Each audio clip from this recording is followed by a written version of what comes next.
नमस्कार। ईडब्ल्यूएस वालों के लिए मैं इस वीडियो में बात करूंगा।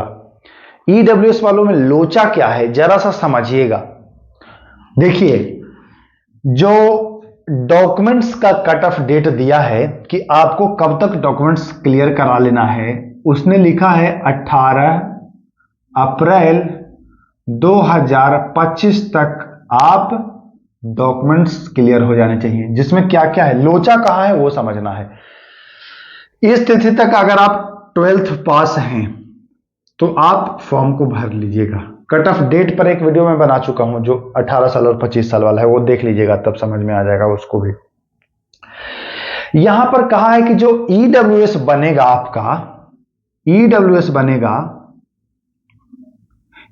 बनेगा वह वित्तीय वर्ष 2023-24 का होना चाहिए। वित्तीय वर्ष 2023 समझ लीजिए इसको, नहीं बाद में बहुत दिक्कत होगी, रोइएगा।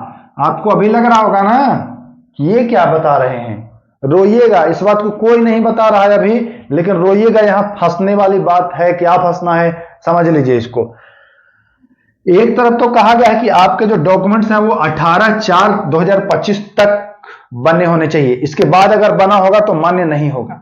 लेकिन मैं जो बता रहा हूं उसको ध्यान से समझिएगा।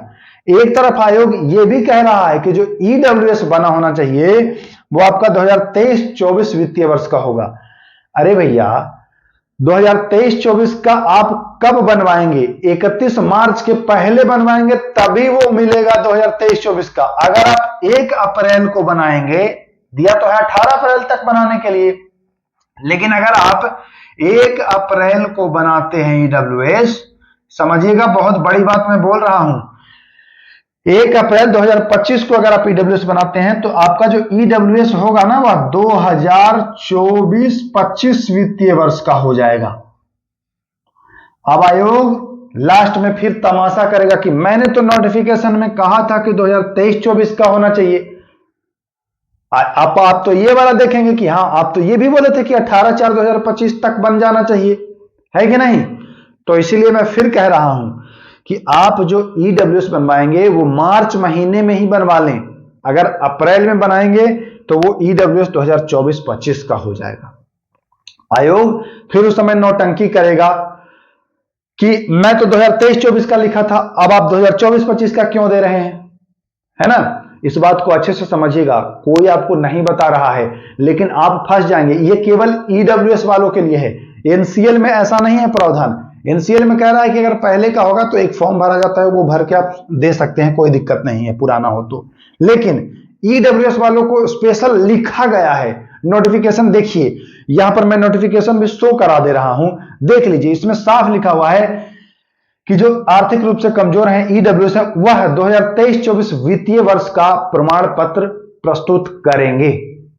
ठीक, तो कब प्रस्तुत करेंगे? अगर आप मार्च में ही बनवाएंगे, 31 मार्च के पहले बनवा लेंगे, 31 मार्च तक बनवा लेंगे, तभी आप 2023-24 का पाएंगे। वित्तीय वर्ष जानते हैं ना, 1 अप्रैल से 31 मार्च। तो अगर 1 अप्रैल को बनाएंगे तो वह वित्तीय वर्ष बदल जाएगा, चेंज हो जाएगा और 2024-25 का होगा। तो इस बात को समझ लो हमारे ईडब्ल्यूएस वाले भाई, कोई बता नहीं रहा है, दिक्कत हो जाएगी। इसलिए जिनको भी डॉक्यूमेंट्स बनवाने हैं ईडब्ल्यूएस वाले, वह इसी महीने यानी कि मार्च में बनवा लें, अन्यथा उनको असुविधा होगी। आयोग उस समय हाथ खड़ा करेगा। हालांकि आयोग को इसमें क्लियर कर देना चाहिए कि जब ईडब्ल्यूएस वालों के लिए 18/4/2025 रख रहे हैं तो वित्तीय वर्ष 2023-24 वाला भी मान्य कर दीजिए और 24-25 वाला भी मान्य कर दीजिए। लेकिन 2024-25 वाला मान्य करेगा तो फिर पूरा 2025 में आप कभी भी बनवाएंगे तब भी फिर वहां भी आयोग फंसेगा। इसलिए इस बात को बिल्कुल क्लियर कर दीजिए। इस वीडियो को शेयर करिए, आयोग तक पहुंचाइए कि भैया ये क्लियर कर दीजिए आप। नहीं तो जो बच्चे बाद में भरेंगे ना, जो बच्चे बाद में बनवाएंगे, 1 मार्च के बाद बनवाएंगे, सॉरी 1 अप्रैल के बाद बनवाएंगे, वो तो समस्या क्या है समझिएगा।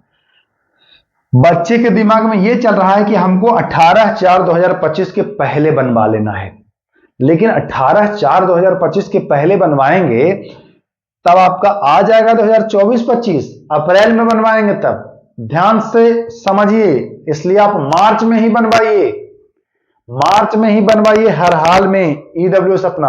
अगर मार्च फानते हैं आप, अप्रैल में जाते हैं, टेंशन, क्योंकि देखिए तैयारी खूब करेंगे, कहीं ना कहीं दिमाग में आपको टेंशन रहेगा, तैयारी ढंग से नहीं हो पाएगी, दिक्कत होगा, लगेगा कि ऐसे ना छांट दे, ऐसे ना छांट दे।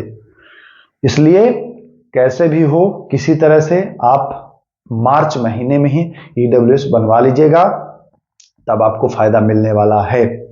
नहीं तो अगर बाद में बनवाएंगे तो 24-25 का आ जाएगा, और फिर आयोग वहां भी आपको दिक्कत कर सकता है, वहां भी आपको दिक्कत कर सकता है कि भैया वित्तीय वर्ष आप 24-25 का क्यों दे रहे हैं, मैंने तो 23-24 लिखा है। तो इस बात को आप समझ लीजिएगा। अब यहां पर आयोग को क्लियर कर देना चाहिए था कि वित्तीय वर्ष 2024-25 वाला मान्य होगा कि नहीं होगा, इस बात को आयोग को क्लियर कर देना चाहिए था। अब कट ऑफ डेट दे दिया है ये, और वित्तीय वर्ष दे दे रहा है कुछ और, तो यहां पर कंफ्यूजन क्रिएट होगा। इसलिए सतर्कता से चीजों को आपको रखना है ना। तो ये समझ लीजिए, आपको यहां सावधानी बरतनी है, नहीं सावधानी बरतेंगे तो दिक्कत होगी। चलिए इस वीडियो में इतना ही, मैं उम्मीद करता हूं समझ गए होंगे और आप अपना डॉक्यूमेंट जो है वो बनवा लेंगे। तो फिर मिलेंगे, नमस्कार, जय हिंद।